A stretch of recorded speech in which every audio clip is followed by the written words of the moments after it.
Coach, your initial reactions to today's game? I know we can play better football. I've seen it out on the practice field. All the things that we had tried to emphasize as the week has progressed,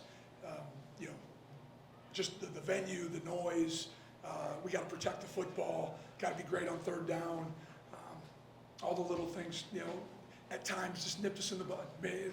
It's a game of making plays or not making plays, and we didn't make enough plays. Our good was good at sometimes, and I was excited about that, and I am still excited about that going into that team. But you can't lose the turnover battle. You can't struggle. We can't have penalties. On a 3rd and 2 where we're driving the ball, we're moving it consistently. There's a lot of learning going on. The thing that we need to make sure as coaching staff, myself included, we can't let one turn into 2. We have to learn from this. We got to move forward. I already like the messaging that I'm hearing from our veterans in the locker room. We played hard, and that was the first thing that Coach Leipold told me. He said, "You guys play hard. You guys play the right way." And so we're going to get back to the drawing board. Now we've kind of identified who we are, where we're at, and now do we need to shuffle some things up a little bit? You mentioned just the intangibles kind of affecting you guys. Just what was it like personally? Can you share what it was like coaching this game in this stadium with everything going on? I'm thrilled for them. Coach Leipold and I probably spoke for about 10 minutes before the game, and when everyone hears Kansas, you think of an unbelievable basketball university. And for them to put together a facility like this, and it's only half done right now, the energy, the excitement that Coach Leipold has the people of Kansas, they're drinking the Kool-Aid, and rightfully so. It's a good football team over there with a tremendous quarterback, and I told them that you got to keep 6 healthy, and you're going to have an opportunity to win a bunch of games. Are there certain parts that are concerning immediately after the game as far as correcting within a week's time? It's all concerning right now, of course. I mean, we just come off a loss, and you got a million thoughts going through your head. But I think that they're looking. If I lose my composure, then they're going to lose theirs. And so I told them we got 11 more opportunities to become the best football team we can. And I told them I don't believe in improvement between 1 and week 2. I believe in it all year long. I think good football teams find ways to improve every single week, and it doesn't matter when. It could be in late November. We're going to continue to get better. We have a process for that. That's what we're building here. I told them, to the seniors, you're helping me build what's going to be one of the best college football programs in the country. A big test for EJ and this O-line. Just what's your assessment of those groups specifically? Like I said, when we're good, we're good. And they got some pressure on us at different times. And, the one pick, tips and overthrows. I mean, that's the way the ball bounces at times. But we're going to watch the film and continue to improve and make sure that we have a game plan ready to go next week. Coach, is it going to be imperative for this team, the way it's kind of the makeup of it, to get off to good starts so you're not playing from behind, considering you're going to try to pound the ball with the running game, play ball control? Say that. Is it going to be more imperative for this team to get off to good starts and not play from behind? I thought we did get off to a good. It was 7-7, towards the end of the first quarter, and so I thought our guys did do a good job. That was my, what I've said. When we played well, we played well. Just too many moments of inconsistency. I think we gave up 4 or 5 explosive plays on defense. Just some inopportune penalties, and then you can't. It's hard. I mean, I think when you lose the turnover battle 3-0, you're probably going to lose about 90% of the games, and it doesn't matter if you're the Pittsburgh Steelers or a high school team. And obviously trying to stop Jalen Daniels, I mean, that's difficult for anybody, but when you see it live, is it even a little different? He's a talented kid. I wish in hindsight, we needed to make him throw more. When he got out of the pocket, that's where he became dangerous. Scramble rules and things like that. We needed to find ways to make him have to deliver the ball, put it on a spot versus, being able to find just a wide open check down. I know it's early in the season. Is there anything that you'll point to when you kind of get over the disappointment, maybe a few performances, individually for some people? I know there's performances. I got a list of guys that I thought continued to compete for 4 quarters, and so I'm super excited about that.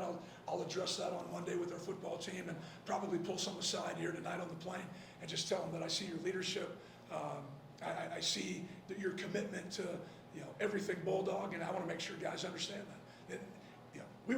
This wasn't going to get done in 1 week or 3 weeks of practice. This is going to take time, but we want it to be sustainable. It will be sustainable. Thank you. Guys, safe trip home. Thank you, Coach. You too. Thank you.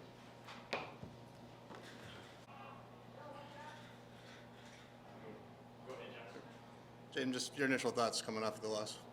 I'm only going to speak about the defense because that's the side of the ball I'm on. But a lot of missed tackles, a lot of miscommunication, and that's stuff that we can control. So I felt like we fell short in that department. You know, you're always going to see something you don't see on film because it's a week 1 or week 0 game. But Kansas came out. They came out swinging, and we were kind of on our heels for the rest of the game. But the game slowed down in the second half when we started doing what we needed to do. You know, we only allowed 7 points in the second half. So, you know, it's just we just have to focus on what we have to do as a defense, and ultimately just keep sharpening that sword. How much did Daniel's legs impact? It seemed like you guys were on the verge of some stops there, and then he just turned it into big positive plays. No, he's a phenomenal athlete. You know, when he has a ball in his hand, he's a threat, you know, throwing it or running it. And it's pretty hard to go against that. So, you know, it's just you just have to play with great effort and just beat them to the spot. And you just have to really know your keys and trust them and just play with your instinct and not think on the field. Coach Ince shared some encouragement about the locker room afterwards. Can you share just what the energy is right now about bouncing back from this? Yeah, no one's hanging their heads. Everyone's eager to get to the film room, get better. Especially on the defensive side, we definitely felt like we put a lot of bad stuff on tape, and that's not who the Bulldog defense is going to be for this year. So, you know, we're definitely going to attack this week. There's no moping around. There's no feeling sorry for ourselves. We're going to get after it. We have 11 more opportunities, and we're going to play hard and play fast.